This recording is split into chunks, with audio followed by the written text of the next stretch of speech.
अगर आप लोगों को मेरे द्वारा भेजी गई जानकारी पसंद आ रही है तो कृपया चैनल को लाइक, शेयर, सब्सक्राइब के साथ घंटे के आकार के बेल आइकन को दबाना ना भूलें। धन्यवाद। जय माता काली। नमस्कार दोस्तों, तंत्र रहस्य चैनल को देखने वाले सभी दर्शकों एवं सभी साधक मित्र भाई बहनों को मेरा नमस्कार। मेरा नाम पुष्प प्रकाश तिवारी है। मित्रों, आज हम लोग काल सर्प योग व इनके प्रकारों के विषय में जानकारी प्राप्त करेंगे। तो चलिए बिना देर किए शुरू करते हैं। मित्रों, काल सर्प योग का नाम सुनते ही लोगों के मन में भय उत्पन्न होता है और वह अपने जीवन में आने वाली हर नुकसान, परेशानी को उसी से जोड़कर देखने में लग जाते हैं और वह इसके निवारण के लिए इधर उधर भटकना शुरू कर देते हैं और वह जहाँ भी जाते हैं उनमें से ज़्यादातर तो बगैर गणना व विचार के सीधे काल सर्प योग को वजह बताकर निवारण के लिए लंबा चौड़ा अनुष्ठान विधान बताते हैं, जिसमें व्यक्ति का पैसा और समय दोनों ज़्यादा लगता है और अनुष्ठानों में जरा सी त्रुटि होने पर व्यक्ति को मिलने वाला फल, सफलता और अभीष्ट की प्राप्ति नहीं होती है। उसके हाथ वहाँ फिर से शून्य ही लगता है। मित्रों, ज़्यादातर लोगों के बीच में यही धारणा प्रबल हो चुकी है कि काल सर्प योग हमेशा कष्टकारी ही होता है, लेकिन यह आवश्यक नहीं। जन्म कुंडली में विविध लग्नों व राशियों में स्थित ग्रहों के भाव के आधार पर इस योग के अच्छे या बुरे होने की जानकारी प्राप्त होती है। कई लोगों को काल सर्प योग वरदान भी साबित होता है। आइए जानते हैं काल सर्प योग कैसे बनता है। मित्रों, काल सर्प योग जब जन्म कुंडली में राहु और केतु एक तरफ हों और बाकी सभी ग्रह इनके बीच में स्थित हों, तब काल सर्प योग या दोष का निर्माण होता है। यह योग 12 प्रकार का होता है।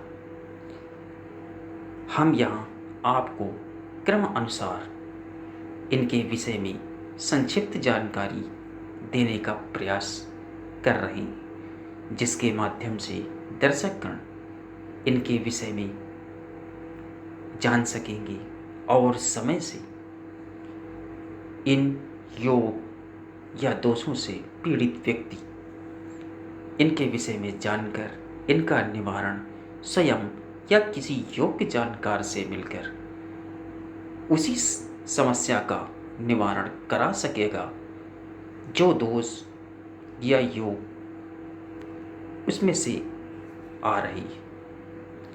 जिसमें मित्रों, पहला अनंत काल सर्प योग। मित्रों, जन्म कुंडली में पहले और 7वें भाग में क्रमशः राहु और केतु स्थित हो। इन योगों से अनंत काल सर्प योग का निर्माण होता है। पीड़ित जातक को इस योग के प्रभाववश विवाह संबंधी परेशानियों का सामना करना पड़ता है। द्वितीय, कुलित काल सर्प।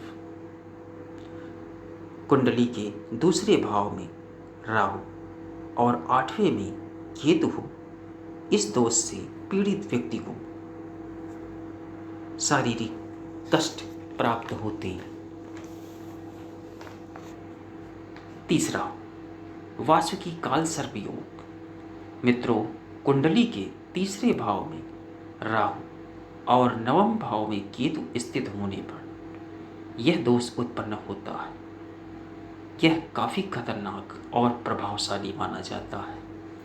इस दोष के कारण कई तरह की समस्याओं का सामना जातक को करना पड़ता है। चौथा, शंखपाल काल सर्प योग। कुंडली के चौथे भाव में राहु हो और दसम भाव में केतु स्थित हो, इस दोष के कारण जातक के बुरे कार्यों में संलिप्त होने की संभावनाएं प्रबल होती हैं। पांचवा, पद्म काल सर्प योग। कुंडली के पांचवें भाव में राहु और 11वें भाव में केतु हो, तब यह योग बनता है। मित्रों, इसके प्रभाव से जातक को संतान संबंधी परेशानियां झेलनी पड़ सकती। छठवां, महापद्म काल सर्प योग। कुंडली में छठे भाव में राहु और 12वें भाव में केतु स्थित हो तो यह दोष उत्पन्न होता है। इस दोष के प्रभाव के कारण व्यक्ति को कष्ट उठाना पड़ता है। सातवां, तक्षक काल सर्प योग। जन्म कुंडली के 7वें भाव में राहु और पहले में केतु हो तो इस दोष के कारण जातक का शरीर में वजन वृद्धि होने लगती है। आठवां, कर्कोटक काल सर्प योग। कुंडली के 8वें भाव में राहु और दूसरे भाव में केतु स्थित हो तो इसके प्रभाव से बचपन में शारीरिक रोगों का सामना करना पड़ सकता है और नौकरी में कठिनाई व व्यापार में बराबर क्षति होती रहती है।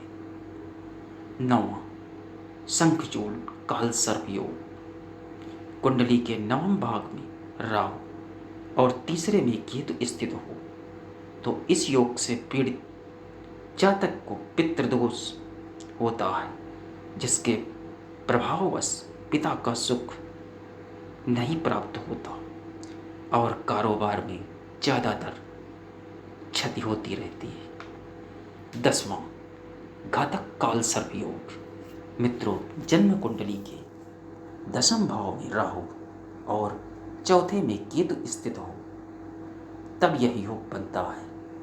यह अपने नाम अनुसार प्रभाव दिखाकर जातक के गृहस्थ जीवन को में कलह उत्पन्न करता है तथा नौकरी में जातक को कठिनाइयों का सामना करना पड़ सकता है। 11वां, विषधर काल सर्प योग। कुंडली के 11वें भाव में राहु और 5वें भाव में केतु स्थित होने पर यह दोष उत्पन्न होता है। इसके प्रभाव से जातक के नेत्र व हृदय से जुड़ी समस्याओं का सामना करना पड़ता है। मित्रों, आखिरी 12वां, शेषनाग काल सर्प योग। मित्रों, कुंडली में राहु 12वें और केतु 6वें भाव में स्थित होने पर यह उत्पन्न होता है। इसके प्रभाव से जातक को गुप्त शत्रुओं का सामना करना पड़ता है व मानसिक अशांति बराबर बनी रहती है। हम अपनी आगे आने वाली वीडियो में काल सर्प योग निवारण उपाय और साधना के विषय में अपने दर्शकों को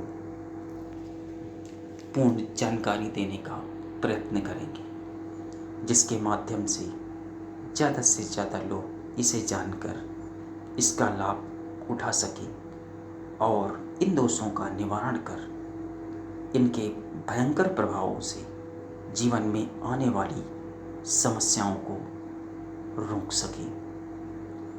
इसके साथ ही मैं अपनी वाणी को विराम देता हूँ और आशा करता हूँ कि मेरे द्वारा भेजी गई जानकारी आप लोगों को पसंद आई होगी। आप लोग भी इस जानकारी के माध्यम से लाभ प्राप्त करेंगे। अतः आप अपने सुझाव, अनुभव व साधना से जुड़ी यदि आपकी कोई समस्या या प्रश्न है तो आप मुझे मेल कर सकते हैं। आप मुझे इंस्टाग्राम के माध्यम से भी मुझसे जुड़ सकते हैं। वीडियो के डिस्क्रिप्शन में उसका लिंक दिया है। वीडियो में यदि कोई चीज़ आपकी समझ में नहीं आ रही या आपका कोई प्रश्न है तो आप मुझे कमेंट कर सकते हैं या आप मुझे मेल कर सकते हैं। अतः चैनल को लाइक, शेयर, सब्सक्राइब करना ना भूलें। धन्यवाद। जय माता काली।